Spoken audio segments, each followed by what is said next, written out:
Hey everyone, welcome to the Finding Purpose podcast. I'm your host, Adam Vohra, and I'm so grateful to have you here. This podcast is all about exploring the journeys of incredible individuals, people who have faced adversity, found their purpose, and are now making an impact in their communities. But it's also about my journey. Over the years, I've faced my own obstacles, moments of doubt, and struggles with identity. Through it all, I found my purpose in giving back, creating a space where people can detach from the negative emotions and stigmas they may associate with their own stories, just like I did with mine. Here, we have real conversations about growth, resilience, and transformation.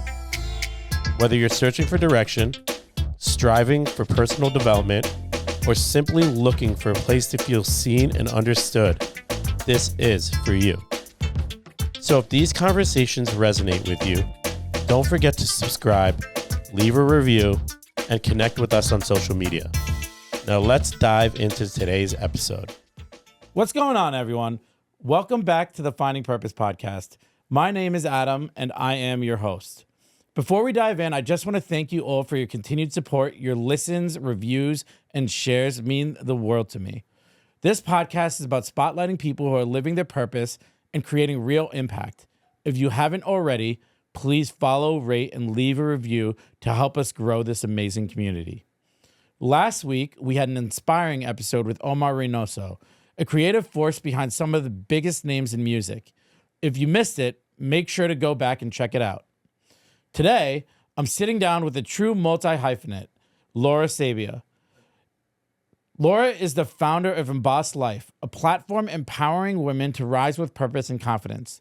She's also a Pure Barre studio owner, a mindset mentor, and the editor-in-chief of Greenwich Lifestyle, Darien New Canaan Lifestyle, and Upper Westchester Lifestyle magazines. Our official media partner for the upcoming Lamborghini Lux Summer Kickoff event on May 22nd in Greenwich, Connecticut. Laura's journey is about bold moves, big vision, and building a life that's unapologetically aligned, and I'm so excited for you to hear it. Let's get into it. One thing I failed to mention, and we will add, is Laura is also an author. She just gifted me her amazing book, You Can Thank Me Later, Startup Secrets I Wish I Knew. Now let's jump into it. Thank you. That was such a great introduction. Thank you. You know, I forgot the author thing, and I'm holding the book, but it's all good, and I'm really grateful that you decided to come on. I'm grateful for you introducing me to Dana, who I had actually in the first episode here in the studio since I've moved here with Kai Visions. But, you know, I just want to jump into your story. Like, we had a really good conversation the first time I met you. And I want you to share with my audience a little bit about just like the early life, your early life, and then we can jump into all of these different ventures that you have your hands in. Sure. It's a loaded question, but I grew up in a small town in Rhode Island. Parents, like very blue collar, working, never really had control of their like lives and schedules, and no one in my family was an entrepreneur or really understood the idea of working for yourself. And so that was one of the things I really wanted, that like time and freedom management for myself. And I think that's kind of what led me into being an entrepreneur.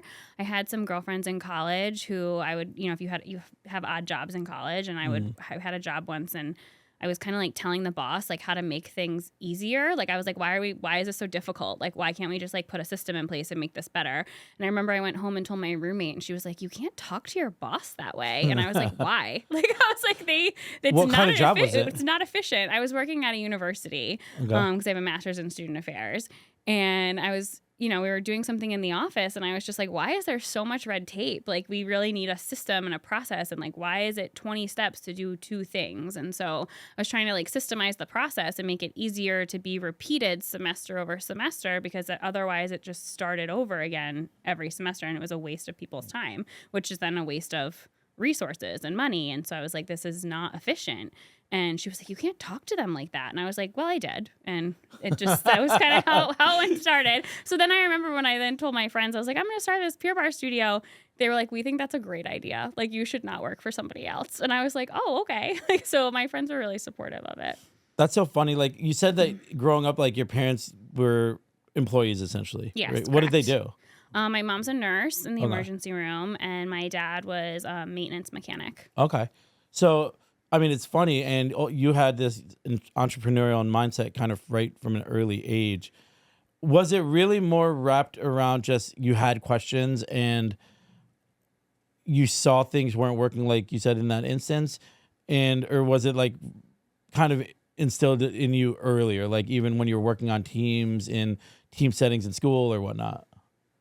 I don't really know, to be honest. I think I didn't really like school. Like, I liked college and grad school, and I feel like I learned a lot that was more applicable to life. But I remember being young and being like, why can't I use a calculator? This is stupid. And they're like, you're not going to have a calculator when you're an adult. And like, now we kind of all laugh because they're on our phones. Like, Yeah. we didn't know that back then, but it's one of those things where it's like, I just always thought like the rules and like the politics of school was kind of dumb. I just didn't really like it. Not that I'm not pro-education. I just didn't really like school. I hated like team projects because I feel like someone always has to take the lead. And I was like, why do I always have to do everything? If like you want it done right, you have to do it yourself kind of thing. But I never knew that about myself until I like started my own business. I never realized I had that entrepreneur spirit until I did it. So I had a lot of jobs. I was always a workaholic. I liked nice things. So I always wanted to work so I could buy myself nice things. But I never put the relation together that was related to being an entrepreneur. It's funny because, one of the things we were just talking about before we started, I was like, you fascinate me because you're just like low key, just dominating all these different avenues. And you're also very highly educated. One question I have is your education. What tools from your education do you use on your entrepreneurial journey? Because I know a lot of people question that relationship. Yeah, that's a great question because I'm actually very pro college, where I know that that's like a huge debate. We could probably have a whole podcast on that alone.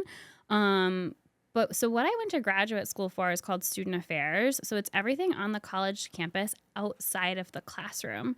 And it really is like teaching students that when they get involved in different activities, they learn these skill sets about themselves that they can then apply and utilize in the real world.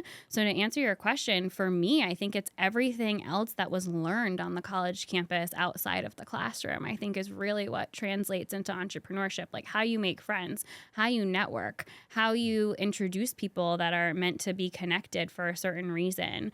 I was vice president of my sorority. Like, that's leading a group of 100 women and kind of wrangling, 100 girls together and getting them to do things. Like, that's a huge, like, that's not something you're learning in the classroom. Yeah. But if you don't then go to class and learn how to write a press release, you can't, do that either. So it's like, I do think that class is obviously important. You need to go and show up, but it's the stuff that you learn outside of the classroom and outside of the college experience, like the classroom experience, that I think really translates into being an entrepreneur. Yeah, it's so funny because I meet so many people and I'm like, did you get the ROI on your college experience? And now they're all about ROI, obviously. Yeah. And they're like, not really. See, but what are they measuring ROI on? Like, I would say 1,000% Probably yes. student loans.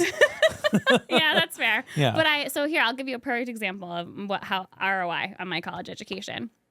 The person who introduced me to my husband, I met in college.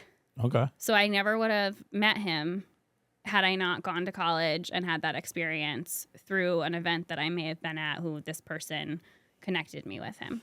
So I would say the ROI is there for me. Like, there you go. So maybe that's why I'm pro college. Well, I love that. But one thing that I'm taking away from your experience is your ability to network, your ability to build relationships, and also have a good instinct on who is a good partner in whatever endeavors, and where you can collaborate with others. And that's something I see that you do, because everyone who I know who knows you has nothing but great things to say about you. And that's usually a good thing. Thank you. Yeah, that's so nice. No, it's so true, though. Talk to me a little bit about networking and how you've utilized that in your entrepreneurial journey. So it's funny. I think I'm actually a huge introvert. And we had this conversation. And I don't actually think I'm a good networker. I'm much better with people one-on-one or in small groups. Like if I have to stand up in front of a crowd and talk about myself, I start sweating. And people are like, I can't believe you're nervous. I'm like, it's just like, it's uncomfortable, right? Like no one really wants to do it. And like, you can always talk yourself out of doing it. But for me, I'll just be like, okay, if I take away one thing from going to this event that I can apply to one of my businesses or to my personal life, then it's worth it. And so I always try to go to things with someone else that is more comfortable so that like we have each other to lean on at an event. My husband comes to a lot of things with me. He's very social and I'm kind of more introverted. So I'll be like, can you come with me? And like, he'll start the conversation because he's probably my number one hype person because I'm very humble and mellow and I don't like, people don't know that I own multiple businesses. I don't tell them. And then we'll be talking about something and they'll be like, how do you know that? And I'll be like, oh, I have 50 employees. And they'll be like, what? So it kind of I think from that standpoint, it's just something that if you want to grow, you have to get uncomfortable, right? And so for me, I don't really love networking. I like to have fun and meet new people, but I like to do it at a smaller pace. It's so funny because I'm similar and the persona yields that I'm an extrovert and I like to be in your face. And it's funny, I'm good at having conversations and I would say I'm good at networking, but I wouldn't say it's something I seek out. Because now you're right, networking events can be awkward a little bit, especially when you're hosting it. And I've found that when I've hosted events, my brain is thinking all sorts of things and it's moving at a pace like that I can't even like manage a conversation, but I have to. Yep. And it's funny because sometimes, in the past times when I've been hosting events, I'm thinking about like the mic going out. I'm thinking about a light going out. I'm thinking about where's my, content creator? Where's the photographer? What time is this happening? Why isn't everyone sitting? These are all the things that are going through my head. Yep. And then someone's like, hey, Adam. And you're just like, I don't want to be rude because I know you genuinely want to connect with me, but I'm getting better at it. I'm not great at it, but I'm getting better. It is hard. But at the end of the day, a lot of it is based in anxiety of just everything going perfectly. And usually it does, frankly. Usually it goes pretty well. Well, and nobody knows what the vision is for the event, right? So you're the only one who really knows. So you're the only one who's going to know if something went wrong. It's kind of like when you go to someone's wedding. You don't know what flowers they wanted or what the food was supposed to look like. You're just there to have a good time. And so I think as someone who's planning it and hosting, you're trying to be everything to everyone.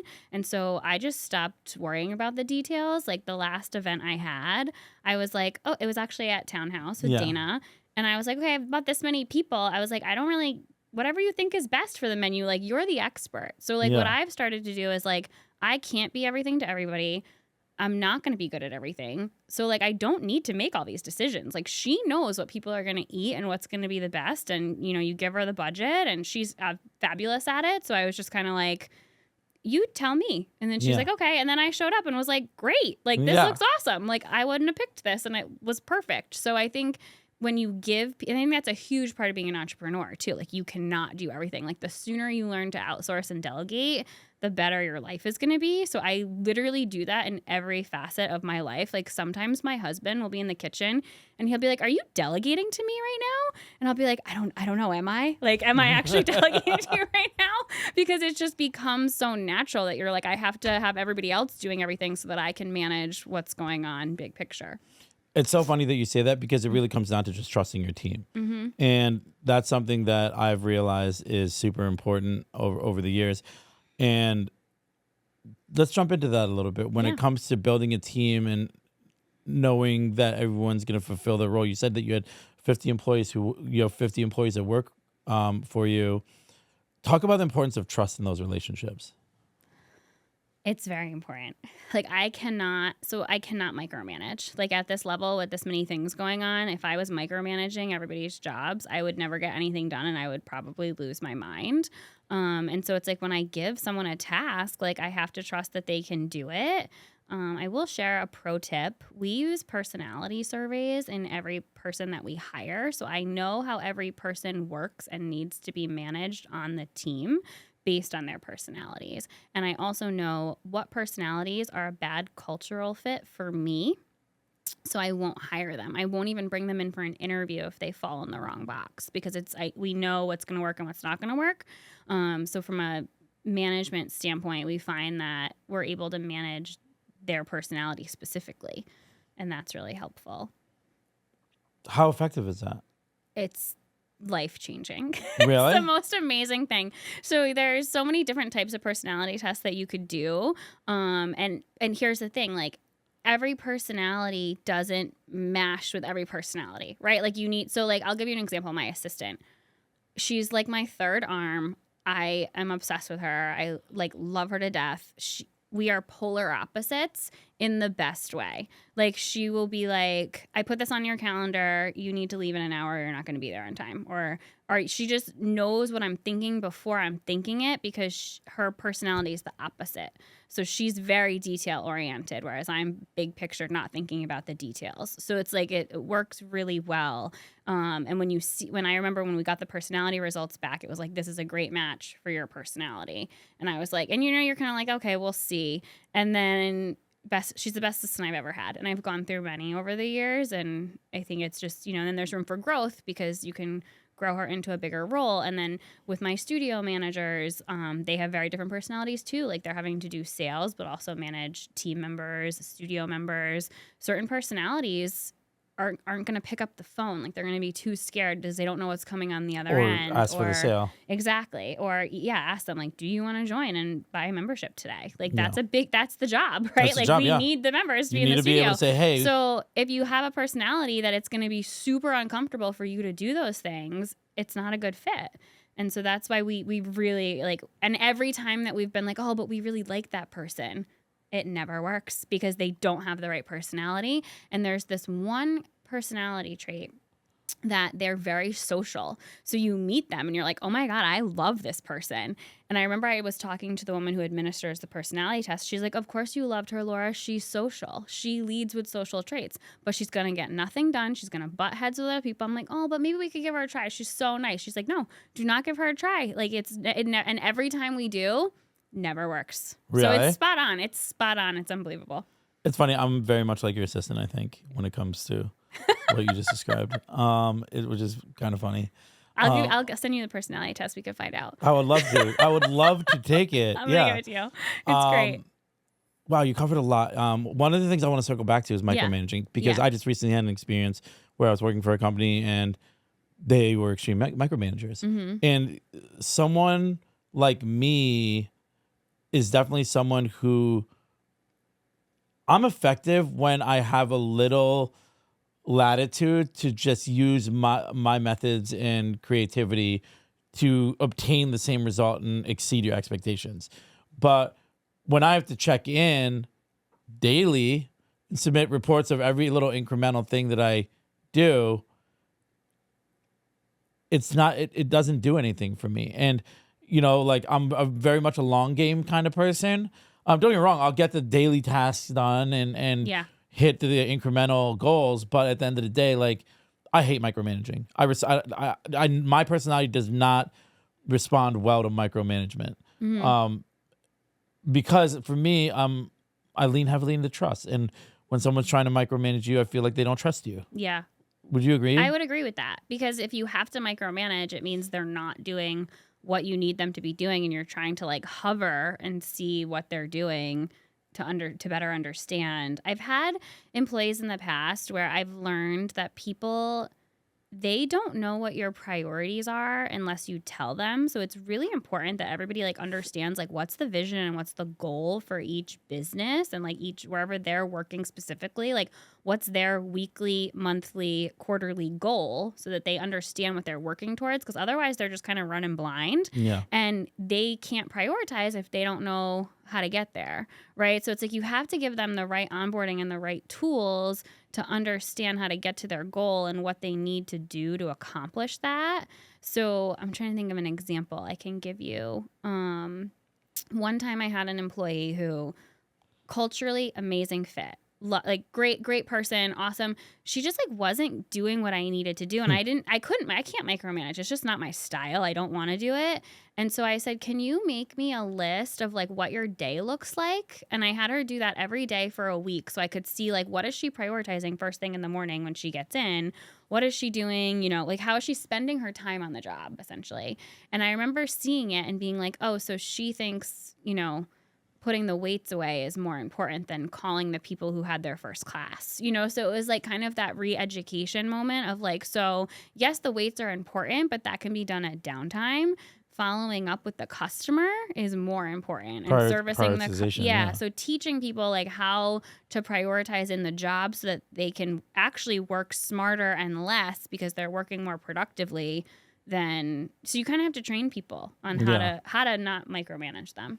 Well, it's funny because I think that the most effective people understand that sales is part of almost any single role that you do. You know, at the end of the day, like regardless if you work for a company, you're a representative of them and you're selling without even knowing it. Yep, you know? Absolutely. Yeah. And, you know, I think that's something that's just the world we live in nowadays, you know? And, having the bandwidth to be like, this is the order of what you want done, like you shouldn't have to spell that out to them. But you know, how do you deal with, I mean, the system that you have when it comes to bringing on employees is wild because I haven't heard of that before. Oh, really? I mean, I have, but I didn't know it could be as effective as you just described. It's interesting. I actually just left the studio and I was talking to one of my managers in Darien before I came here. And we were just talking about the week. And I was like, oh my God, I forgot to tell you. I interviewed this girl. I loved her. And I was like, don't worry. I already sent her the personality test before I got on the phone with her. And she's a fit. I was like, so now so now she's interviewing her next to make sure, you know, we all like her and everything. But it's, I think the more you put forth in the hiring process, the less work you have to do on the back end, right? Because if training process. No, even hiring, right? Like if you're in, like, I mean, let's talk Pure Barre teachers. Most of them, not managers, work 4 to 5 hours a week, 4 to 5 classes they teach, and they have another full-time job. It's not their full-time priority for many of these women who teach these classes, and men, we have men too, that teach these classes. So you have to like think about someone who's going to put the time in to interview, like if they could do one interview and then don't, you know, they're like, I have to do a second interview, I have to take a class, I have to do, it's like we have a whole process that we're putting them through before we're even offering them a job. So it's like we've kind of vetted like what that's going to look like. But then I've had some of them for 9, 10, 11, some 12 years. So it's like you're putting the time in the front end beforehand, and then that's going to benefit you in the back end because you're not correcting behavior afterwards. Like when someone comes to work for me, I am so transparent and so upfront about this is my expectation. If you don't think that that's a good fit for you, no problem. Like it's okay. Like I'm not upset about it. I don't know you, right? Yeah. Like I want to get to know you. I want you to work here. You'd be great. But if it doesn't fit, it doesn't fit. And I'm not trying to put a square peg in a round box. I'm saying this is what I expect. And if you cannot do that, no problem. It's not a big deal.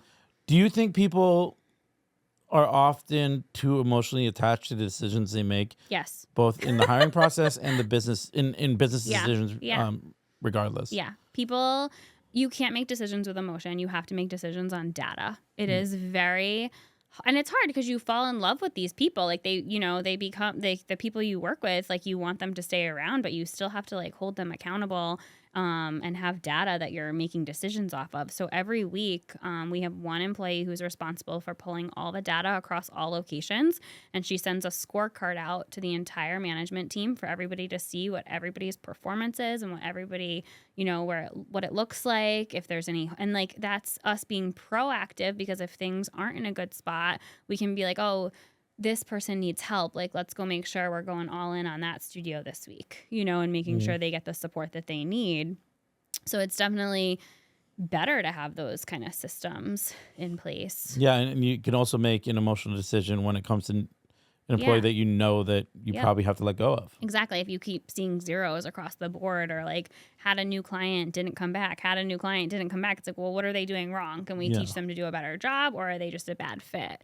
And a lot of times you can get frustrated emotionally and be like, oh, I don't want this person and she's doing this. And it's like, well, no, the data says. So for me, it's always the data says this. Yeah. Not I feel this way. I never say to someone, I feel like you're not doing well. I'll say, according to the data, you're not doing well. Yeah. So I think that's fair, Yeah. And actually, I think people I don't want to say people like to be micromanaged, but I think people like to know the systems and the processes and the expectations. They like to be well informed. If you know what's expected of you, you're going to do well. But if it's just a free for all and you have no idea, how are you going to do well? You don't know what the KPI is.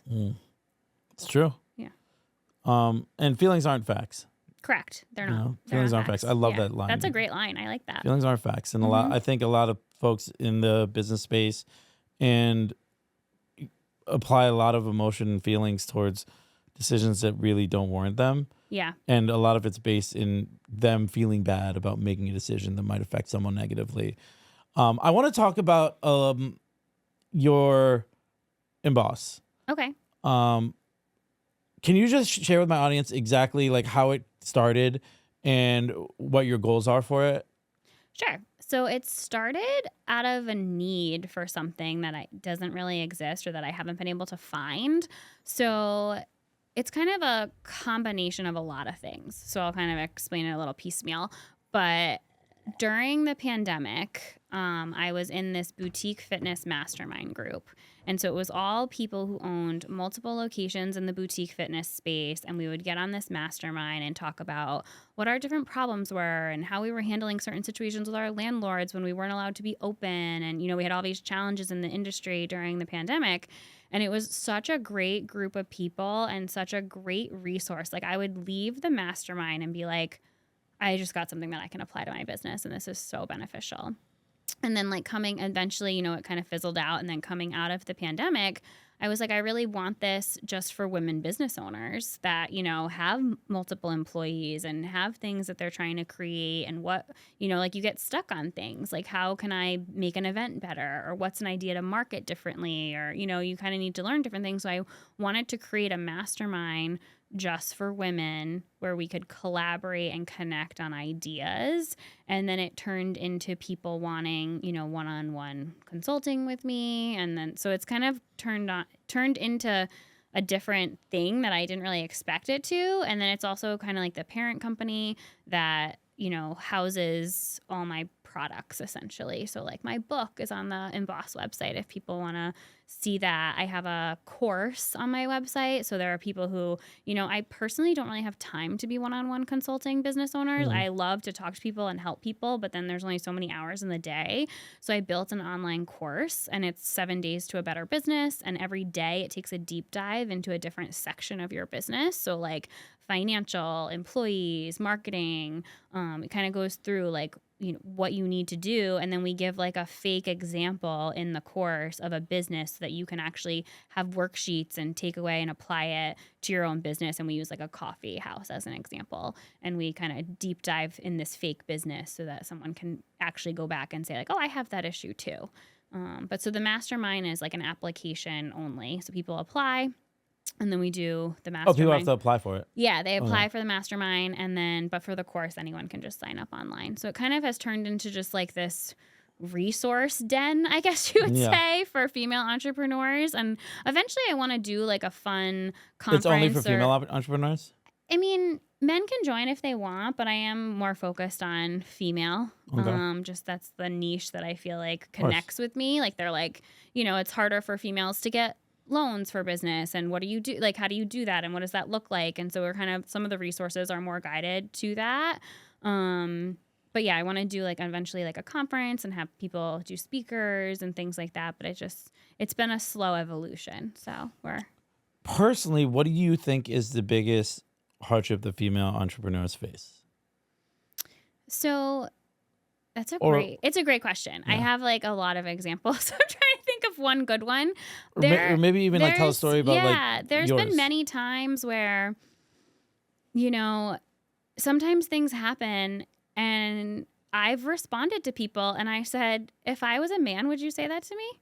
Because they wouldn't, and I'm trying to think of an example right now, but women are seen as like the caretakers and the mothers, and, you know, their job is not as important as the man's job in certain people's eyes. I don't believe that, but that's, you know, kind of how people feel. Like, you're the one that has to be at home. Like, I think the pandemic hurt young moms more than anybody because they had to leave their jobs to stay home with their children because they weren't in school. You know, there's a lot of ripple effect to that.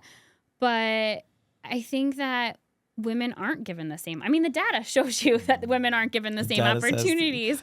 But I would say, like, even might have to name this podcast "The Data Says." Yeah, that's a great idea. But it's true. The data does say that women don't get the same opportunities as men. But also, sometimes I just find like that sneaky things happen, and they like don't expect that like you'll read a contract and call them out on something that wasn't agreed to. Or I'm trying to think of a good. I have an example on the tip of my tongue, but I don't know if it's appropriate to share. But there are just things that. And I've just started saying, I just started calling people out a couple years ago. Like, like in the beginning, I would be like, oh, I can't say anything. You know what I mean? Yeah. We're just typically, I think, nicer than, like, we're not as, I'll give you a great example. When boys hang out, right? You hang out with your guy friends. You're talking about finances. You're talking about how to make more money. You're talking about, like, how to grow stock portfolios. Like, you're talking about how to grow, right? When women hang out, we talk about clothes, we talk about shoes. We're talking about kids. We're not talking about finance. Like, it's a different dynamic of what happens when girls get together versus boys get together. And it's not that we don't know. We were never taught, right? We were never given those resources to be like, it's okay to bring this to the table. And so I think you have to start having those conversations. And I feel like that was kind of where Embossed kind of started. Like, I was like, I'm just going to throw this out there because I didn't know about it, right? And I wish that I could give this information to someone who might need it. And I think that's really kind of where, like, the blogs and stuff like that came from, because you don't know what you don't know. Yep. People don't know how to start a business and get equity money. They don't know the steps they need to take. Women get taken advantage of when they start companies because people will try and be like, oh, I'll buy into that for 51%. You know, and so, and then if they need the money, they'll take it, right? They don't know what they don't know. So how do you educate them? Because that's not the conversations they're having at the dinner table. And that's okay. Like, I like clothes and shoes and I enjoy those conversations, but it's also, I like to talk about business too. So it's kind of finessing that a little bit. One of the things that I've experienced with working with women and powerful women entrepreneurs is that I can get in touch with them easier. They're pretty direct with their communication. And, you know, frankly, I find that women entrepreneurs don't lead with their ego nearly as much. Yeah, that's true for sure. And, you know, forgive me to some of my friends who are male entrepreneurs, but I go to men's leadership dinners and I go to a lot of men's groups that I attend, and I love them. Yeah. I do. They're great. And that's what I'm saying. They're great. They're great opportunities to network. There is powerful men with good messages and great businesses, but I do sense an aura of ego or sometimes, and that there's going to be ego everywhere. And I want people to be, you know, proud of what they've accomplished, but it is a stark contrast where if I reach out to a female entrepreneur, they'll know immediately whether they should work with me or not. They won't string me along. And they're always looking to grow the actual relationship. And I feel like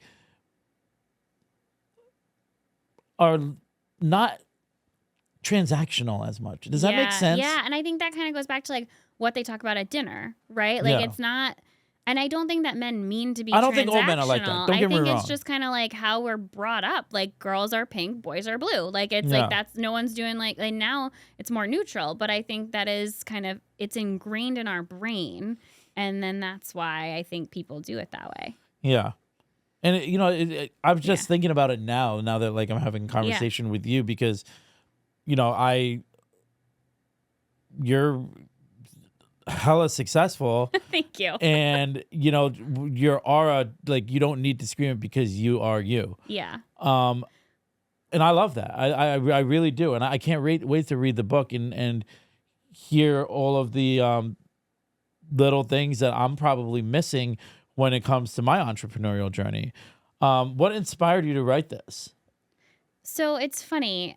I always said like, oh, I'm going to write a book one day. Because like, all this stuff happens when you're an entrepreneur and you're like, oh, got to write that one down because you just wouldn't believe some of the things. And I actually had during the pandemic, a publishing company reached out to me and they were like, would you ever be interested in writing this book? We want it to be about female entrepreneurs who have overcome the pandemic from a fitness standpoint. So because I owned multiple fitness studios, I kind of fit the bill for what they were looking for. And I was like, I'd be interested in having a conversation. I was like, but my entrepreneurial journey isn't just that I own fitness studios. I was like, I own magazines. I do this. Like I started kind of giving them a time because, they had this timeline of like, 2020. And I was like, well, I've been in business since 2013. So I made a timeline of every year of like what I had done and like how like the chronological order. And they were like, oh, we think we're going to take this in a different direction. We would love to just write a whole book about this and like your experience as an entrepreneur. And I was like, sounds awesome. So then I kind of, that's really how it got started. Like I was approached by a publishing company and then they started asking questions. And then the next thing you know, there was a book. That's awesome. But it was very therapeutic, I will say, because I think as entrepreneurs, we're very hustle, on the grind, go, go, go all the time. And you never take a second to appreciate all of the things that you've accomplished. And writing the book, and then I read it like 15 times, right? Like proofing it and editing and moving things around. And I remember after I finished like reading it start to finish with like a red highlighter, I was like, wow, I've done a lot, and like you don't think about that when you're in it. Yeah. And like even last week we did a photo shoot at the studio and all of the teachers were in the studio and like I just like there were so many people and I was like, wow, I built this. And like really like Christmas time one year we had a holiday party and I remember I was like, look at all these people that like I employ. Like you just don't think about and like you just don't think about it because you don't see them all every day. I'm not in one office or one building where I see them all the time. And then, every time I'm writing the payroll checks, I'm like, oof, like it's like you really like, so it's like I know they're there, but I don't see them all the time. And so seeing like so many people in one space, you're just like, wow, that's amazing, and I think it's a huge accomplishment. And I think as entrepreneurs, we don't celebrate that enough. And so I feel like and it was funny because for my book, so many people were like, this is amazing. Like they thought it was like the biggest accomplishment that I wrote a book. And in my mind, I was like, that was so easy, like in compared to everything else I've had to deal with in the 13 years. Like that. I was like, the book was nothing. It was therapeutic, like if anything. But I just feel like there's so much that it's accomplished day to day that we just don't think about. I love that. And, I think that's a good kind of pivot into the self-care component and the juggling different things and balance. Okay. Let's talk about balance. What is your perspective on balance? So it's funny you ask because I was talking to someone earlier and she was like, I need to start making time to do these events. And I said, well, you have the time, just put it in your calendar and plan around it and block it out, and then they're problem solved. I'm a problem solver, right? Like I'm coming up with solutions. I'm not here to I don't think my friends come to me for empathy when they want a solution. And then sometimes I have learned I have to be like, so do you want a solution or do you want to just complain? Because I'm happy to let you complain. Yeah. But if you want a solution, I'm going to help you find one. So I'm a solutions person. And so for me, I put it on my calendar and it's like sacred time. Like I play tennis and my husband makes fun of me. Like he'll be like, I can't believe you play tennis during the week. And I'm like, it's on my calendar. Like no one's putting anything on top of it. You make him send you calendar invites? No, I don't actually. But I'll send him like dinner and stuff calendar invites. Like when we have dinner with friends, like I don't want him to forget. So I'll send him stuff like that. Or if I'm going to an event or something, I'll put it on his calendar. And then it's funny because sometimes I don't specify like if I want him to attend the event or not. So he'll be like our Lamborghini event. He was like, do I get to come to that? And I was like, oh yeah, you're invited. So it's like sometimes. Which one? On Thursday? In May. Yeah. So and Thursday, he's coming to both. But nice. It was funny because I don't allow it, right? I think the balance comes from boundaries. And like someone texted me a couple Saturdays ago, my husband and I were in Florida and they were like, hey, do you have a time for a call today? And I responded, no, period. Like, because I didn't want to talk. It was Saturday afternoon. I had a couple drinks on the beach. I was like, no, I don't have time to talk to you right now. Yeah. But if I didn't answer, like, it was gonna, go some, like, I would have lost it. I have 200 unread messages. Like, it could have been somewhere else. But then what's interesting, so this person was actually an employee, but there's someone between her and I that she reports to. So she doesn't report to me.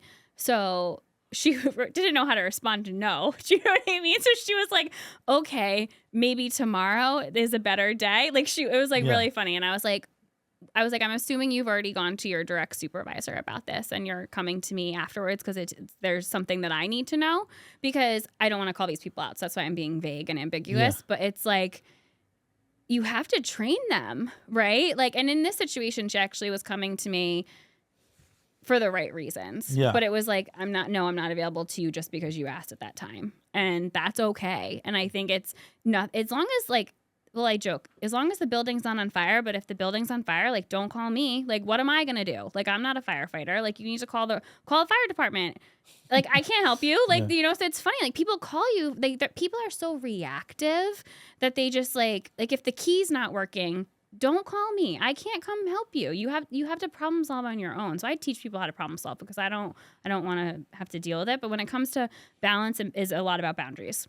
Because if you let people into your space, they're gonna take it and take it and take it. And I don't. Like, I have tennis on my calendar, and stuff gets planned around it. And I think actually when you and I met, I played tennis that day, and I was like, sorry, I'm coming in workout clothes. I don't have time to change in between. Like, it was just like, but I prefaced it like, I'm coming like this. So if you need me to like look nice, like, you have to. So that's why my assistant's good, because she knows what I'm doing, and she'll be like, you have to get dressed for this or not, so. That's awesome. Yeah. But I love how you regard time, where it is currency. It's your most valuable asset. It is 100% currency. And sorry, I'm like deep in thought. Sorry, I interrupted you a little. No, you're fine. No, it's funny because like I just love the way that you just map that out. Well, if you don't value your time, no one's going to. Yeah. I want to talk to you actually more about mentorship. Okay. And who are your mentors? Or who are your mentors? Yeah. Is it okay if I like name people? Yeah. Like, okay. So I have this man named Bob. He is late 60s. Do you know what SCORE is? No. So SCORE is a government-funded organization throughout the country, and it's a lot of retired CEOs and execs and professionals that, they still want to like stimulate their brain and be involved and, mentor people. And so when about 2014, I was really struggling in my business with like employees and like not really no one teaches you what to do, right? Like, you start a business and like you're going to work your butt off because it's yours, but how do you get other people to do things? So someone told me about this resource SCORE. So I went on the website. I realized there's a Fairfield County one. I got this mentor. His name was Bob, and he's been my mentor for 12 years. And it's funny because I'll tell my husband, I'll be like, oh yeah, like I'm going to go see Bob for an hour. And like, I used to meet with him every week and then every 2 weeks, and now every month we have a Zoom. Like, I don't see him as much. He's a grandpa. He has little kids, like such a nice guy. But if I have a problem or if I just like need a second opinion, I'll be like, I'll just send him an email and I'll be like, what do you think about this? This is what I'm thinking I'm going to do. Like, do you have any feedback? And he has been instrumental in kind of helping me deal with some bad situations that I've had to deal with. My husband is like my number one fan, and we are each other's like support system for sure. So I don't want to say he's my mentor, but he also runs a large company, and we love to sit at home and like eat delicious food and have wine and just talk about business. Like, that's how we started dating, right? Like, I'd be like, oh, like, how would you do this? And like, we just started asking each other questions. And so I wouldn't consider him a mentor, but like, we help each other for sure and like just make each other better. I had a mentor in grad school that I still talk to. We're good friends now. I mentioned him in the book. Trying to think mentor-wise, what else? I had a business coach for a long time. He sadly passed away during the pandemic, but he was also great. I mean, I think mentors are people who you are willing to share your problems with and accept real feedback, and then they become your friends, right? Like they don't have to be 20 years older than you. They just have to be willing to listen and give feedback. Because a lot of people say that I'm their mentor. And I'm like, I don't think so. You know, like, I'm not like coaching you on your life, but they just, you know, you build a friendship. And if they trust your advice or they trust that, you know, my thing is like, I believe I have a lot of integrity and I'm always very ethical. Like for me, I'm always going to do the right thing, you know? And so I think for me, I think people know that's what they're going to get. Like, I'm never going to tell you to do something gray. I'm going to tell you to do it like exactly how you should. Like that's just who I am. And that's actually one of my core values for when people work for me is like what are you doing when I'm not there? Integrity. You know what I mean? I need to trust that you're going to be doing the right thing. And so that I would say mentorship comes from that. So I don't have a ton of mentors, but I have a lot of like people that I confide in and talk to. Yeah. I mean, I think that's like super important. And, you know, mentorship, especially like, I think people surround themselves with a lot of yes men in order to boost their confidence. Yeah. Or in order to justify perhaps unethical decisions or things that they know they shouldn't be doing. Mm-hmm. And I think that's somewhat prevalent, you know, when it comes to the business world. Mm-hmm. And the most successful businesses that I've seen, though, are run by ethically aligned individuals who build a team around them that share those same values. Mm-hmm. You know, when you were first building the Pure Barre and, you know, just jumping into the business world, what would you say was the biggest obstacle and the biggest hurdle? And if you can, maybe share that story. Yeah. Money. I feel like, so you're building a brick and mortar, right? And it's funny, people think that franchises just like pop up. They think that people, like the franchise comes in and builds them and then finds someone to own it. And it's like, no. Like I built the whole thing and paid for the floor and, you know, did everything. So for me, that was the biggest challenge because I was 25. Did you think that at first? Money? No, like when you got into Pure Barre. I didn't. I didn't really know what to think. You're like, I here, just this is like, space, build it. I was like I'll passionate about it. So I was like, and I was just learning. Like I was going through the process of like, this is how you do it. And I was friendly with the people who own the Pure Barres in Tampa, which was where I lived. And I had asked them a million questions like before you went to the university too? Yeah, before I did it. So I kind of knew what to expect a little bit, but like I didn't know how to hire a contractor or find a realtor, you know? So I had to like do all those things, but like you just figure it out. You just Google it. You can find the answers. Like I think if you really want something, you're motivated to find the answers. And so for me, I was like, oh, I'll find $200,000. That'll be fine. I'll get that money, you know? And so I remember I walked into like 5 banks, like walked in one, got denied, walked in the next one. I actually tell this story in my book, which is really funny because it's like cash. We all want to know how to get it. Like, where does it come from? How do we do it? I took some high interest loans from people like that I had to pay back like almost double what they gave me. I got a high interest credit card. It was tough. And I remember being so scared, like, how am I going to make payroll if I don't sell? But if I don't sell enough packages in the first however many weeks, you know, like I wasn't worried about paying myself. I was like buying things on the credit card, using the credit card points to buy gift cards, to buy groceries. Like I was scrappy in the beginning. Like even now people will be like, you are so cheap. And I'm like, because we don't need it. Like if we don't need it, like I don't know. So it's funny because it definitely, you have to, there's a difference between being scrappy and being stupid. And I think you really have to like tighten it up and really prioritize what you need. And then I'll tell the team, like they wanted like, you know, a accent wall to take photos. Fun. It doesn't make us any money. So I'm like, fine, we'll tie it to a goal. I will buy it for you when you hit the goal so that it's not costing the business money. Yeah. And so it's like kind of like, yes, you can have those things, but they have to be tied to something. But yeah, I think the finance piece was the absolute hardest because I was walking in all those banks And they kept telling me no. And then I finally got to like the last one on the street and I was like, shit, what am I going to do? Like, no one, I didn't think it would be that hard to get money. And the woman was like, you have no assets. You're 25 with student loans. Like, why would we give you money? And she said that to me and I was like, because I'm going to be successful at this. And she was like, so I feel your passion. And I really do think that you're going to be successful at this. And I'm sorry that I can't give you any money. But I'm going to give you a high limit credit card, so you could charge a bunch on, like, probably worst decision, right? Yeah. She's like, I'm going to give you this credit card. That's on you, right? She was like, you have great credit, so I'm going to give you a credit card.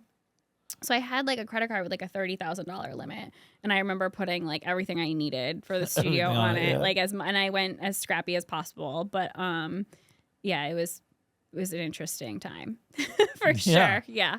When you reflect back on that, you alluded to it earlier where you had a moment to sit down and really just look at what you've done and really enjoy it. How often do you do that? Sit down and appreciate? Never. Well, if I'm being honest. Yeah, I expected that answer. I did the other day when we had the team photo shoot at the studio, I did like for a minute be like, oh, this is, it's like I did kind of have a little moment to myself and was like, that's really nice. And so it comes in waves. Like you have to like, something has to happen to trigger it, right? Like I'm not just home being like, oh, this is so great. And also like I have multiple businesses and so like they're all having anniversaries all the time, right? Like it's like I'm not like, oh, this is so great. We're celebrating. Thing to say. It's not just like, I don't know. It very much, something has to happen to trigger the like, oh, this is a moment of excitement. But you know what? People also suck. So like they ruin your moments of excitement in your business. So I remember the very first time Greenwich Lifestyle magazine didn't have staples. It was like perfect bound on the side with like a binding. So it's like, it's a milestone, right? You get to a certain amount of pages, the book gets bigger. Like it's kind of, so I was so excited for my first issue to not have that, didn't have staples. And it came in the mail. I was so thrilled. And then this person wrote like a scathing review online about how it's so out of touch and so vain because the woman on the cover was wearing this like gorgeous piece of jewelry and it was the style issue. So like it made sense for what it was and like it was on brand for Greenwich. Like it worked very well. It was a beautiful issue, but it was like I was so excited for that moment because that's a perfect example of a milestone. She just came in and then I was like, it. wow, this girl's a bitch. Can I swear on the podcast? Sorry. Yeah, you do whatever you want. Like I was just like, what? So it's like that's the thing too, is like people can also just be so rude that like I've kind of learned to like have low expectations because like people ruin things. So you're like, okay, let's not be as excited next time for the next one to be perfect bound, yeah, that's so funny. All right, let's pivot into Greenwich Lifestyle magazine because those are two very different industries, obviously. Yeah, very different. Barre and Greenwich Lifestyle magazine, New Canaan, Darien New Canaan Lifestyle magazine, and then the Upper Westchester Lifestyle magazines. How did this even fall on your lap? So, this is a really good story. Do tell. We might have to edit some of it because I have to make sure it's okay that I'm telling it, but it's fine. It is what it is. We don't do editing here. So I had another business besides Pure Barre, which I'm going to remain nameless. It was another fitness concept, and we had 2 locations, and I did it with a partner, and I was very like upfront with the partner of like how I wanted the relationship to go and like what my values were. And she was very much like a yes person, like yesing me, like, you're like, that sounds great. I'm in kind of thing. And it did sound great. Like I wrote it. It was great. I had like the culture and the values and like all this stuff and like how we're going to run the company and our plan. And she didn't really have any opinions on it. And so she just liked it. So I was like, okay, sounds like we're on the same page. So in my mind, we were on the same page, but like we were not on the same page. And so we had 2 locations. It was not going great. Here in Fairfield County, Westchester? Yep, here in Fairfield County. And I was just like, I don't want to do this anymore. Like, it's not going to end well. It's not going to, something's got to give. So it ended up being this whole, like, we're going to split the partnership and there's 2 locations. We're each going to take a location. But during the split of the partnership, we had, like, a temporary agreement where we could only spend money on essential expenses. So we could not spend money on marketing. We couldn't do, anything besides rent, payroll, insurance. Like it was a very strict list, like through the separation of the partnership. So I had the location that was on the second floor in the back of a building with no walk-by traffic. And she had the location that was in the sportsplex with a ton of traffic and next to a children's gymnastics studio of moms walking in and out all the time. And I was like, if I'm going to survive, I need to figure out how I can market for free. So I decided to start my own magazine because it was cheaper than coming out of pocket for digital or like paying somebody else. Like if I was paying another company. I know I told you it's a good story. This is awesome. It was an FU move for sure. I was just like, it never meant to be this huge thing. I started it to advertise my own company. And then it blew up. Like it was, people loved it. What was the original magazine called? Greenwich Lifestyle magazine. Oh, okay. Yeah. It's the same magazine. Yeah. It just was smaller. Like it just wasn't as big. I started it stapled. Yeah, it was stapled. So I started it for that reason, basically, because I was like, I need a way to market. But if I own, like, you know what I mean? I couldn't pay money on ads. If you own the magazine, you wouldn't have to pay for it. And you wouldn't be violating that agreement. Correct. So I started my own magazine to advertise my own business. So I told you I'm a problem solver. So I was solving my own problem. Then during COVID, the pandemic. Did Bob give you this idea? No, he didn't. No. I just kind of come up with things. And then sometimes, and it was funny because sometimes, when I would come home and be like, I signed another commercial lease, my husband would be like, what the heck? Like, don't that, because that's a big undertaking. Like, he's like, don't do that again. And I was like, it's fine. And then when I came home and I was like, I think I'm going to start a magazine. He was like, he grew up in Greenwich. So he was like, I love this idea. Like, he was all about it. So I was like, oh, okay, sounds like he's into it. Sounds good. He's not trying, like with the other ones, he's like, oh, are you sure? Like this and that. And I was like, I'm gonna start my own magazine. He was like, cool, I'm in. I was like, okay. So I just started it for that reason. And then during the pandemic, when I had all these employees who couldn't work because we weren't open, I was like, everyone's working on the magazine. I was like, you're now a writer, you're now looking for ads, so everybody kind of pivoted into the magazine. Like I had salespeople, I was like, help me, we got to figure this out. And so we kind of redirected who was doing what during that, because we were closed for 4 months. And then at reduced capacity for another 6, So it was we couldn't operate the same business, but I still wanted to keep these people employed. So I pivoted them over to the magazine. And then that's how the magazine blew up. So the magazine was really an FU to a foreign business partner. Yeah, not even an FU. It was just I needed a solution, and it was an FU solution. And so, but then it was amazing because I'm not from Greenwich. I only had friends through my husband, and it really just opened me up to this whole community in a different way. And I was able to meet my own friends and meet people, and it was just awesome. So it's been an amazing experience. I absolutely love it. And it's just been awesome. And so then that's when we started expanding into the other communities. What do you find the most fulfilling out of that? So the most fulfilling part about the magazine is really how it can change the trajectory of someone's life or business. I had a realtor get an $8 million listing from being in my magazine. That changed her life and her business, right? And it's so the power of the editorial and sharing these stories of people and why they started their business. And I just really learned that I liked the storytelling aspect of it. I've always been super into marketing and creative, and it was just a great outlet. And then I was meeting people, and it was just so fun. I love connecting people, so it was so fun from that standpoint. But really the power of the editorial and how it lives on, and sharing people's stories, and that can change their lives because they get that next client that comes in. That to me is the absolute best part. I think we're making a real impact on the community because we're supporting local small business. Yeah, I think it's amazing that what you do and the features that you have and the work that you put in. Something you said earlier on in the conversation that I keep thinking about is the work that you do that's not in the spotlight, and that grind that no one sees. Mm-hmm.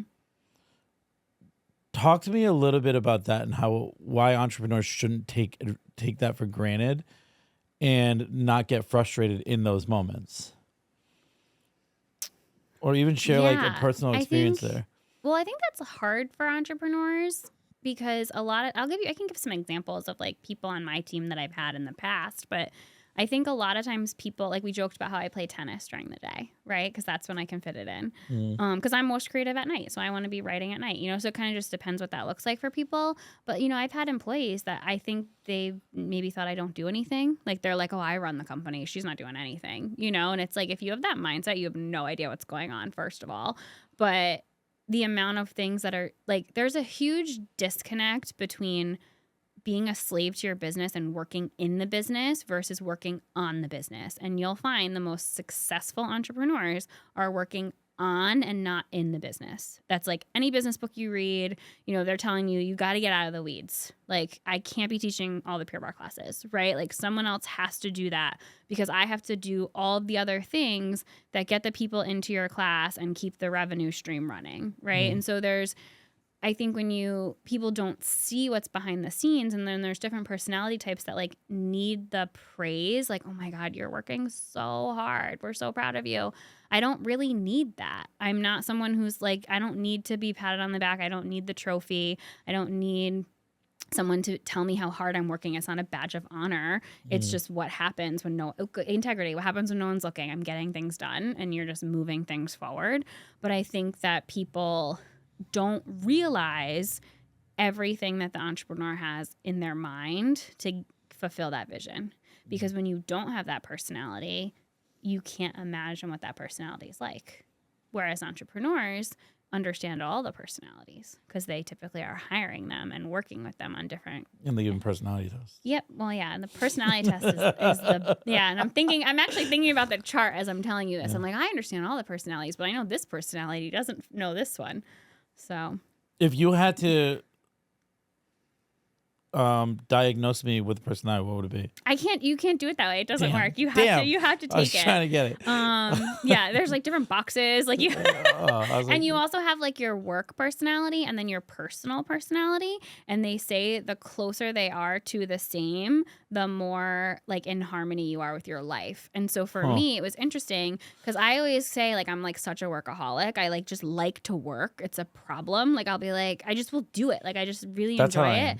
And I think, and most people like that's considered bad. I'm like that, right? With like your. If you like what you're doing, like it doesn't feel like work, so you just do it all the time. Assistant. Like, I just like pull up my email and I'm like, I can just keep going, like as long as I have time, And so it's one of those things where I think if you like it, it doesn't feel like work, but it's still work, and you have to like have that balance. But so like the more in harmony you are, because you're not having to change who you are to do a job. I love that. So for me, my personalities are almost exact.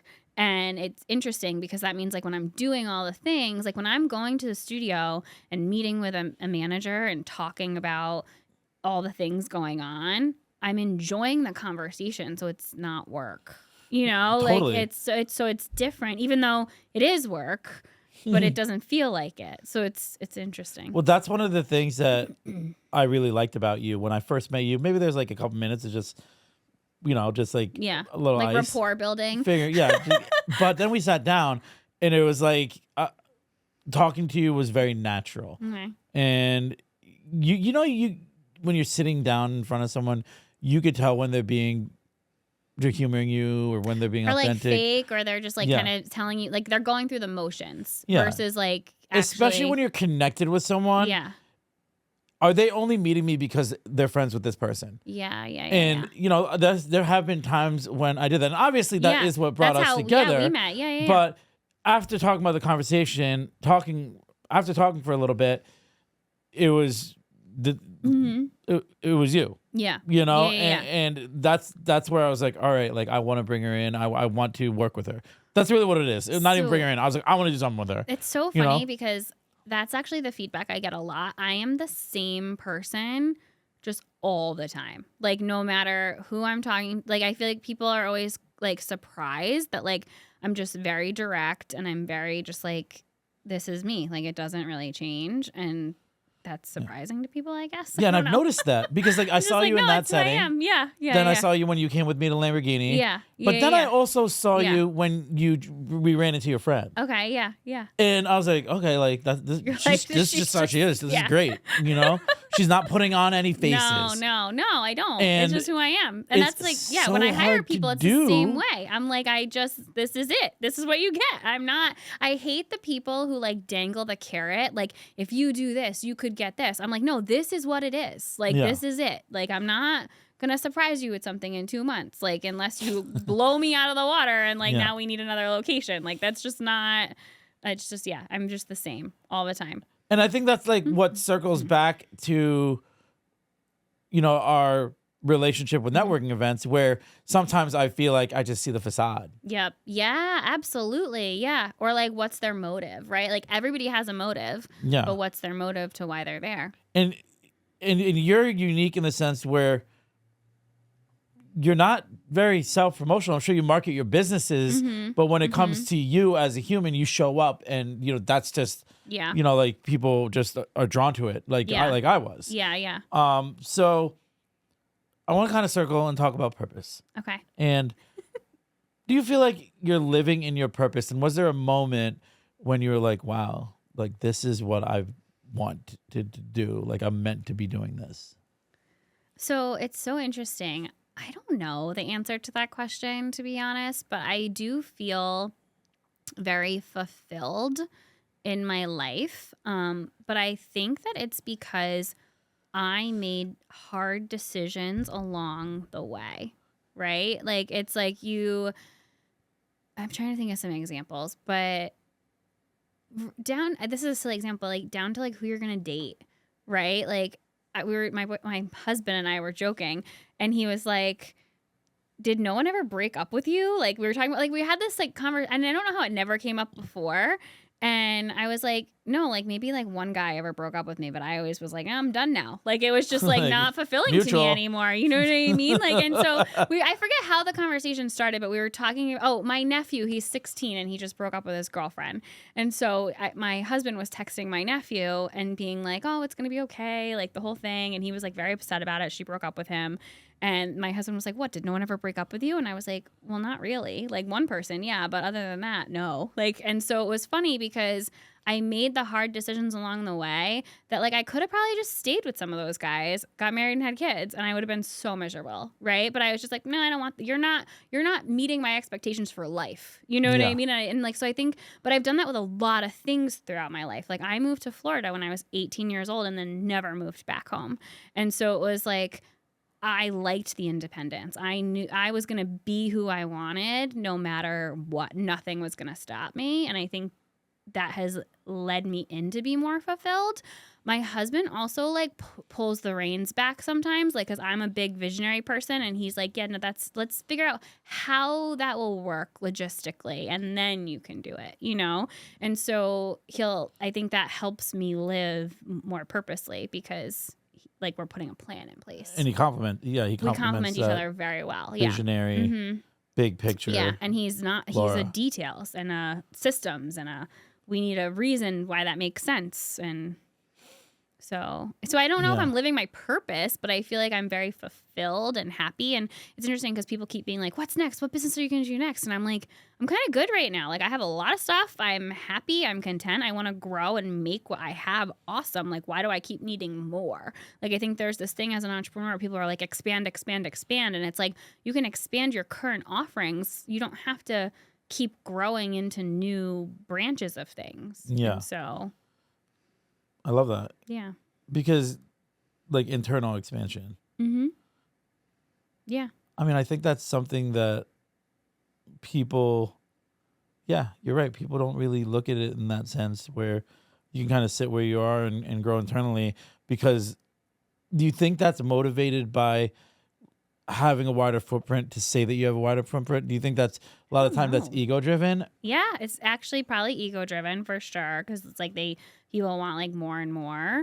I've also taken a lot of risk that hasn't worked out, right? I feel like when you do these podcasts and write a book and all this stuff, like you don't really talk about what went wrong. You talk about like how you got here, what went right. And it's like, well, what about like that partnership thing? Like, right? Like that was not great. So it's like, we never really talk about like the downfalls that pulled us back and helped us like reshape let's call our it what it thought is, failure. process. Yeah, exactly. But it's not failure. It's the ability to pivot from a situation and make it better for yourself moving forward. Well, my boy Jalen Hurts, he says either you win or you learn. Yeah, that's true. And That's definitely true. you know, in those moments of learning, what were some of the key lessons for you? Whew. Key lessons. I think you need to speak up sooner. Like the minute you learn that or you're even have the slightest inkling in your brain that there's a problem, like you need to say something. Not holding people accountable because you're too busy with something else and like deprioritizing something. Trying to think what else. This isn't one for me specifically, but like, actually, no, this is one for me. Like, have an end date and have a plan if something doesn't work out. I think my biggest thing is hanging on to something too long because I'm emotionally attached to it versus just saying the data says this has got to go. You know, like I don't know if I told you I bought a row house during the pandemic. It was a franchise rowing studio. Yeah. Oh, okay. And it was a terrible decision. We couldn't even we were doing like the classes outside with the doors open. Like it was just like, I should have cut it like 9 months in and been like, this is never going to turn around. You still have it? No. But I thought in my head, I was like, I've done this before. I can do this, right? I was like, this is men and women working out. Like that's double the opportunity. I thought I had so much opportunity to make this concept great. And it was just taking my time away from other things that were great. And it was the needle just wasn't moving. And I let it linger for too long. In that moment, would you say you were leading with ego? A little bit, like I could change this. Definitely. Yeah. Because I was like, I could fix this. And I really was motivated to fix it. Like I wanted it to be great. And it wasn't me. Like I think there's like only a few left around the country. Like they just all kind of started closing. Like the model and the market didn't work. And so I had to be like, okay, it would be better for me to close this and pay the rent than keep it open. Like this is not working. Cut my losses. So that was a hard decision. And I think people really like then they all like, that's the other thing. Then your clients, like they want to like have buy-in on your decision. And people are like, we can't believe you closed. I'm like, I was losing so much money every month. Why would I stay open? Like, this isn't a hobby, right? Like, I think that's a thing too. Like, people sometimes think these businesses are hobbies. And you're like, no, this is a business. This has bills. There's employees. Like, we have to function. And so I think people rely on me. Exactly. And so I think for me, it was like I had, like you said, an ego with it. And I was like, no, I can fix this. And then eventually I just was like, no, this isn't worth my time. But I should have came to that realization sooner. I want to talk to you about just like kind of daily habits that you incorporate in order to be successful and that keep you grounded in your purpose. I drink a lot of wine. I do. I actually do really like wine, but not during the day. That's like a nighttime thing. So daily habits. So one of the things that I learned along the way was like I can't talk down to myself and I can't be negative. And I'm naturally a very positive person. Like I remember like someone once was like, you're like positive Polly. And I was like, you know what, I am. Like, what's the point of being negative? Like it's just like you and I actually said we have perfect example. We have an issue at one of the studios right now. We switched from Optimum to AT&T. It made sense. Like we've been fed up with Optimum for like 10 years. AT&T made us a great offer. We're like, we're switching. Our phone number's been down for like 5 days. And my manager has been so stressed about it. And I'm like, Kimberly, you can't control this situation. I'm not mad at you. It sucks. We'll figure it out. You cannot stress over things you cannot control. You cannot control it. So like, why let it bother you? And so I think that's the other thing. I don't let things bother me. And I feel like when you're in a customer facing or service based industry, like people come at you. Like they like make their problems your problems. Like the amount of times I've had clients like having a bad day come in screaming at you or send you nasty emails. I'm like, that's your problem, not mine. Like, and then I'll just correct people. I'll be like, you can walk out the door and come back in and talk to me like an actual person. And I don't allow people to treat my staff that way either. That's a huge thing. Like if a client is rude to my team, I correct them. And I let them know, like, this is unacceptable behavior, because we have a lot of egos around here where people are just, they can be rude, and I don't think it's acceptable. So I think I talk nicely to myself would be the habit to answer your question. I love that. I don't get down on things. Like, 'cause then it becomes a spiral and a black hole. Like you just can't go that way. Like even if and sometimes you're having a bad week or a bad day and like you want to like sulk a little bit, but you got to move on. You got to get over it. Like take your 5 minutes and then move on. And like, it's kind of like when you're like in sales, like not everyone's going to say yes, but like, just tell me no, don't string me along. So I'll just ask people. I'll be like, if you're not interested, like no problem. Just tell me. I don't want to stalk you. Like just like, I don't have time for that. You're a business owner. I'm a business owner. Just tell me the truth. Be a straight shooter. And so I think just staying positive and not letting the small stuff bother me is because there's so much of it that could bother you. I take class at my studio, so I feel like I get that like mental release from taking class a lot. Other daily habits, I don't know. I think that's kind of it. No, I love that. Do people have more? Like, do they have? It goes back to time. I don't have time to have all these habits. I got like coaches, you know, like they'll like incorporate meditation and stuff like that. The meditation thing, it's cute. I don't know how people have the patience for it. Like my brain, like I took one yoga class in my life. It's cute. And it's cute. I was like, I took one yoga class in my life and I was like, I am so bored. Like I just don't know how people sit through that. And like, I'm glad that people do it. Any movement is great for you. And I'm very pro like doing movement, but like my brain was like, get me out of here. This is miserable. So I can't just like sit and do nothing. And like, even if it's like in a pose that I'm stretching or something. Yeah, you're so funny. But yeah, I don't know. The people who do meditation, I love that for you. I don't have the patience for it. Yeah. Oh my God, that's great. Listen, I want to talk about our event because I think it's a really great opportunity. I know. I'm really excited for our event. I'm really excited to like bring that room together. What are you most looking forward to?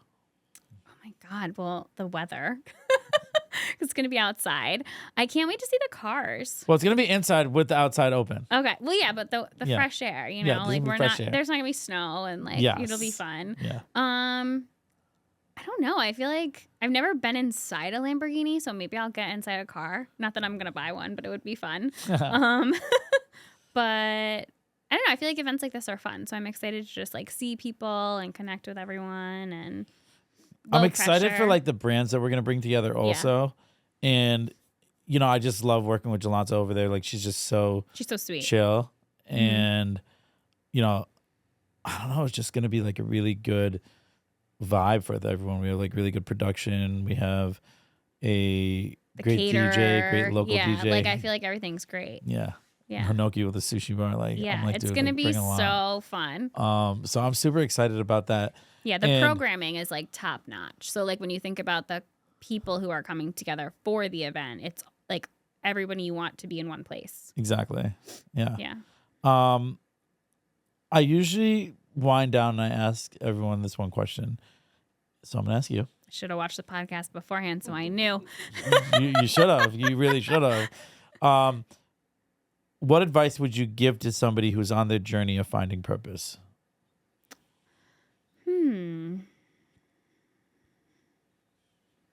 When you say purpose, do you kind of mean like fulfillment in their life or like entrepreneurship? Like define purpose a little more for me.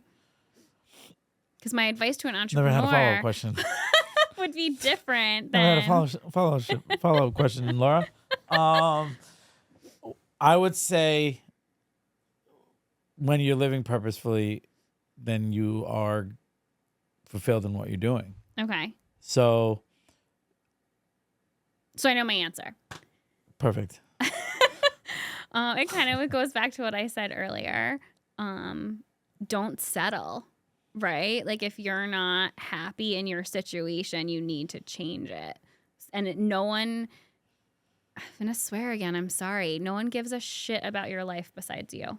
And if you want to make a change, you need to be the one to change it, because people are only thinking about their own lives. They're not thinking about someone else's, which is sad to say, but it's the reality. And so it's kind of, I've said this to employees before too. I'm like, I can't read your mind. I don't know what you want. You have to communicate that to me. And if you don't advocate for yourself because you want to, do more, am I supposed to read your mind and figure that out? So I think like advocate for yourself would be a huge piece, but don't settle. I love that. Because people settle. They settle in relationships. They settle in jobs. They settle because they're comfortable. I mean, I could have stayed in student affairs and worked out. All my people that I went to grad school with, they're all still working at colleges and universities. Great. They love it. They're happy. I could have done that, but would I have been fulfilled? Probably not.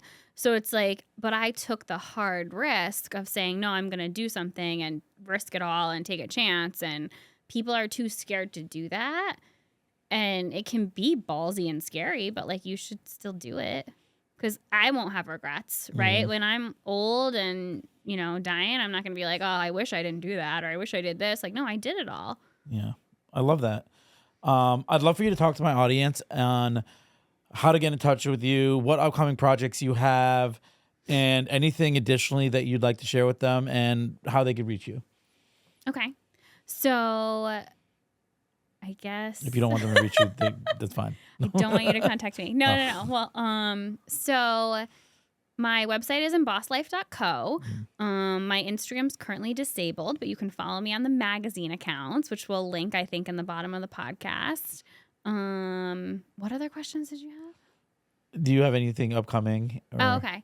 We have a couple. Well, we have the Lamborghini event in May. We're planning an event for our women's issue, which is also releasing in May. We have our local love awards where you can vote through March 31st for your favorite businesses in town. And then we'll do a great celebration and party in July to celebrate those businesses locally, which is a really fun event. Let me see what else. I think that's it. All right. A couple things I wanted to let the audience know. This is going to be an awesome event that we're hosting in Lamborghini in Greenwich. I'm not going to lie. This is going to be dropping towards the last week of April. I am anticipating not having any sponsorships available at that point. But if you want to get involved with any future events, or you have a creative way to potentially get involved in this event on a short notice, don't hesitate to reach out to me at Adam@ARV Enterprises LLC. And I'm really grateful that you joined me today, because I'm really excited about what we have coming on May 22nd. I'm really inspired by just your aura, because it's like you lead with humility and you're confident in the way that you have built your empire, because it is a empire. It's a mini one, but it's an empire. It's a mini empire, but it's an empire, and it's. I'm so impressed, and That's really nice. I'm super grateful to have met you. So, folks, I really hope you enjoyed the episode. Please follow at Finding Purpose Pod on Instagram, Apple Podcasts, Spotify, Amazon, wherever you consume podcasts. Really would appreciate a review on Apple Podcasts, and I want to give a special thanks to my boy Claudio here at Kai Visions, who just continues to make me look good, frankly. So thank you so much, and we'll catch you next time.